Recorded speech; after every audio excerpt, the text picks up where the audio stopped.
Dalam mensukseskan pemilihan kepala daerah serentak pada tanggal 9 Desember mendatang, Pemkab Musirawas bersama pihak terkait lainnya melaksanakan acara rapat koordinasi yang bertujuan untuk persiapan pelaksanaan pemilihan Bupati dan Wakil Bupati Musirawas di Auditorium Pemerintah Kabupaten Musirawas.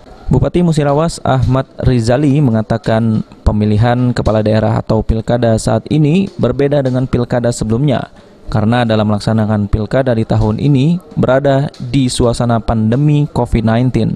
Oleh karenanya PLT Bupati Musirawas meminta kepada semua elemen yang bersangkutan sebagai penyelenggara pilkada untuk selalu bersinergi dalam mensukseskan pilkada tahun 2020 ini dan memerintahkan untuk bertanggung jawab dengan tugas dan fungsi masing-masing. Dan semua yang ikut itu ada fungsi masing-masing. Nah, karena itu kita panggil narasumber yang mengetahui masalah pilkada, yaitu dari segi keamanannya TNI Polri, dari segi penyelenggaraannya KPU dan Bawaslu. Pesertanya TD OPD yang terkait dengan pilkada dan camat yang menguasai wilayah.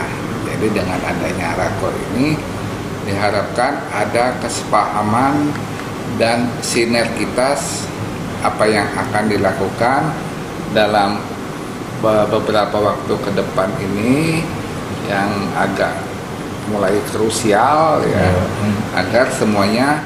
Oleh karenanya PLT Bupati Musirawas menghimbau kepada seluruh masyarakat Kabupaten Musirawas dan semua pihak yang bertugas mensukseskan pilkada nantinya bisa bersama-sama bertanggung jawab untuk tetap mematuhi protokol kesehatan dengan melaksanakan 3M, yaitu mencuci tangan, memakai masker, dan menjaga jarak agar meminimalisir timbulnya klaster pilkada. Adi Aryanza, PAL TV.